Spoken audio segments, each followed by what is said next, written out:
എല്ലാവർക്കും നമസ്കാരം. മൂവി എന്ന ചാനലിലേക്ക് വീണ്ടും സ്നേഹസ്വാഗതം. അതുപോലെ ഇന്നും ഒരു സിനിമയെ പരിചയപ്പെടുത്താൻ തന്നെയാണ് വന്നിരിക്കുന്നത്. ഇതൊരു ഇന്ത്യൻ സിനിമയാണ്. അത് പരിചയപ്പെടുത്തുന്ന മുമ്പ് ഞാനൊരു ചോദ്യം ചോദിക്കാം. വീണ് കിട്ടിയ ക്യാമറ കൊണ്ട് ഒരു സിനിമ ഉണ്ടാക്കാനാവോ?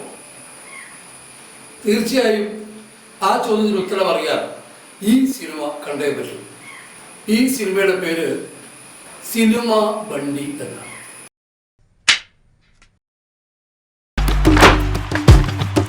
എനിക്ക് ഉറപ്പാണ് തീർച്ചയായും സിനിമയെ സ്നേഹിക്കുന്നവരെ ഈ പ്രോഗ്രാം കാണുള്ളൂ.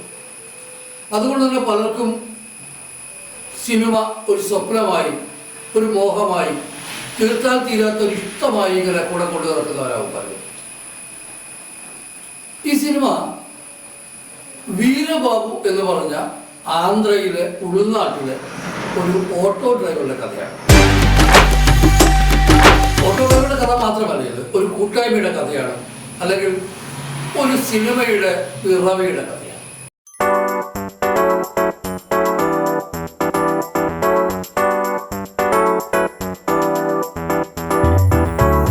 ആന്ധ്രയിലെ ഉൾനാട്ടിലെ ഒരു ഓട്ടോ ഡ്രൈവറാണ് വീരബാബു.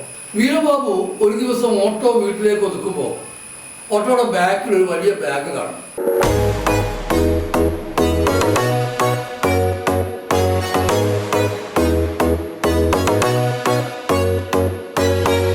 ആ ബാഗ് ഒരു വലിയ ക്യാമറയാണ്, ഒരു DSLR ക്യാമറ. അന്ന് രാത്രിയാണ്. യഥാർത്ഥത്തിൽ ഇത് ക്യാമറയാണ് എന്ന് വീരബാബുവിന്റെ ഭാര്യക്ക് അറിയില്ല. വീരബാബുവിന്റെ ഭാര്യ പറയുന്നത്, എന്തിനാണ് കുട്ടിക്ക് ഇത്ര വലിയ കളിപ്പാട്ടം കൊണ്ടു കൊടുത്തത്?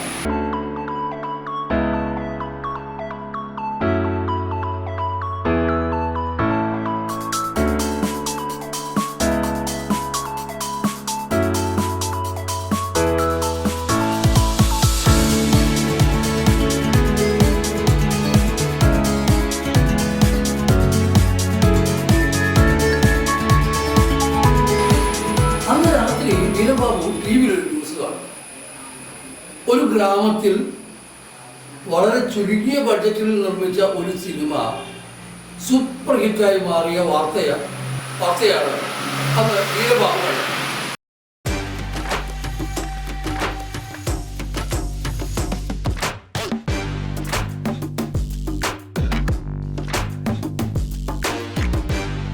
അങ്ങനെ വീരബാബു കളഞ്ഞു കിട്ടിയ ക്യാമറ കൊണ്ട് ഒരു സിനിമ എടുക്കാൻ തീരുമാനിക്കും.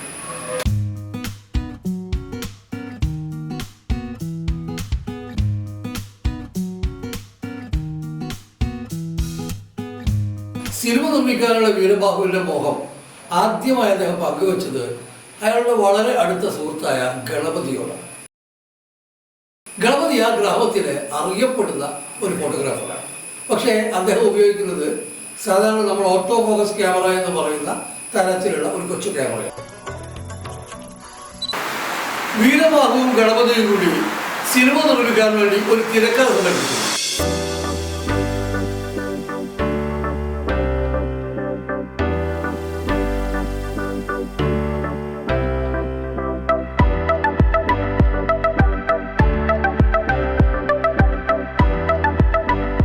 ആ തിരക്കഥയുടെ പിന്നിൽ വളരെ വലിയൊരു രഹസ്യമുണ്ട്. ആ രഹസ്യം എന്താണ് എന്ന് ഞാൻ വഴിയെ പറയാം. വീഡിയോ സ്കിപ്പ് ചെയ്യാതെ കാണാം. ആ രഹസ്യമാണ് ഇതിൽ ഏറ്റവും മനോഹരമായ ഒരു കാര്യമെന്ന് കൂടി ഞാൻ ഓർമ്മിക്കണം. അങ്ങനെ അവര് ആ ഗ്രാമത്തിലെ ഒരു ബാർബറെ, മരുടയ്യ എന്ന് പറഞ്ഞ ഒരു ബാർബറെ നായകനാക്കി സെലക്ട് ചെയ്തു.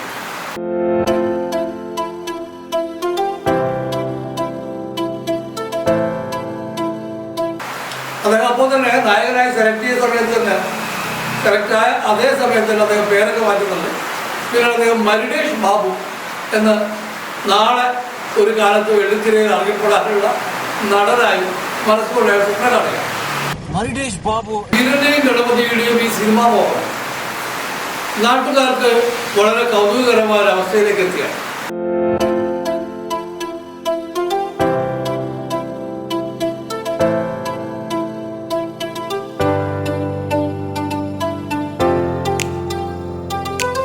അവരങ്ങനെ ദിവ്യ എന്ന് പറഞ്ഞൊരു സ്കൂൾ വിദ്യാർത്ഥിയെ നായികയായി അവർ സെലക്ട് ചെയ്തു. വീട്ടുകാരുടെ സമ്മതമില്ലാതെ സിനിമ എന്ന ആ കലാരൂപത്തോടുള്ള അഭിനിവേശം കൊണ്ട് നായികയായി അഭിനയിക്കാം എന്ന് ദിവ്യ തീരുമാനിച്ചു.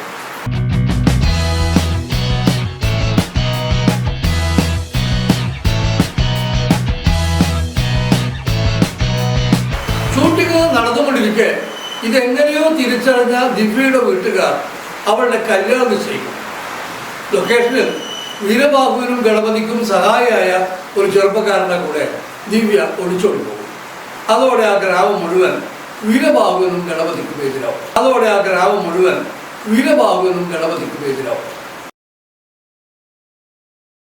യഥാർത്ഥത്തിൽ ആ ക്യാമറയുടെ ഉടമ സിന്ധു എന്ന് പറഞ്ഞൊരു പെൺകുട്ടിയാണ്. അവളുടെ ജീവിതത്തിൽ ഏറ്റവും വലിയ ആഗ്രഹമായി ഒരുപാട് കഷ്ടപ്പെട്ട് നേടിയതാണ് ഈ ക്യാമറ. നഷ്ടപ്പെട്ട ക്യാമറയിൽ തേടി സിന്ധു അറിയുന്നു.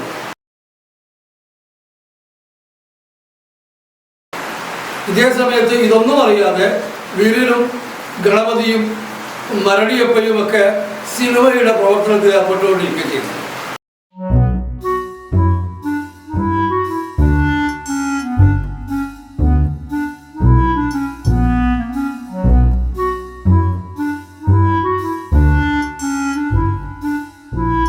അപ്പോഴാണ് വലിയ അപകടം സംഭവിക്കുന്നത്. ഒരു തെങ്ങിൻ്റെ മുകളിൽ കയറി ഒരു ഏറിയൽ ഷോട്ട് വെക്കാൻ ഗണപതി ശ്രമിക്കവേ ഗണപതിയുടെ കയ്യിൽ നിന്ന് ഈ ക്യാമറ വഴുതി പോവുകയും ഇതൊരു വൃദ്ധന്റെ തലയിൽ വന്ന് വീഴുകയും ക്യാമറ റിപ്പയറിംഗ് സെന്ററിലേക്ക് വൃദ്ധ ഹോസ്പിറ്റലിലേക്ക് എത്തുകയും ചെയ്തു.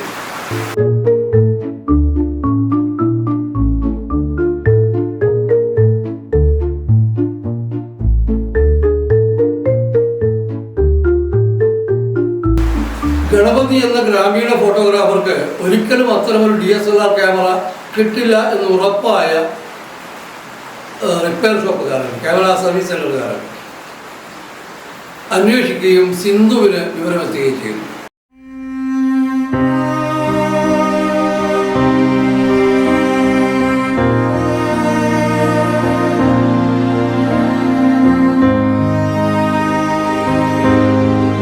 സിന്ധുവിന് ക്യാമറ തിരിച്ചു കൊടുക്കുന്നു. ഇവരുടെ സിനിമ മോഹം പാതി വഴി നിൽക്കുന്നു.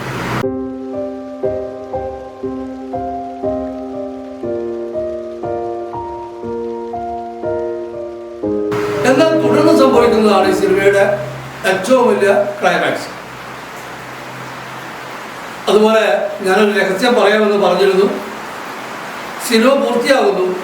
അവസാനം ഈ തിരക്കഥാകൃത്ത് എന്ന വൃദ്ധനോട് സിന്ധു ചോദിക്കുന്നത്, അമ്മാവ നിങ്ങൾ തന്നെയാണോ ഈ തിരക്കഥ എഴുതിയത്? അദ്ദേഹം പറഞ്ഞ മറുപടി, എനിക്ക് വായിക്കാൻ പോലും അറിയില്ല. తాత ఒక చిన్న డౌట్, ఈ స్టోరీ నువ్వే రాసావా అసలు? చదివే రాదమ్మా. തീർച്ചയായും നിങ്ങൾ ഈ സിനിമ കാണണം.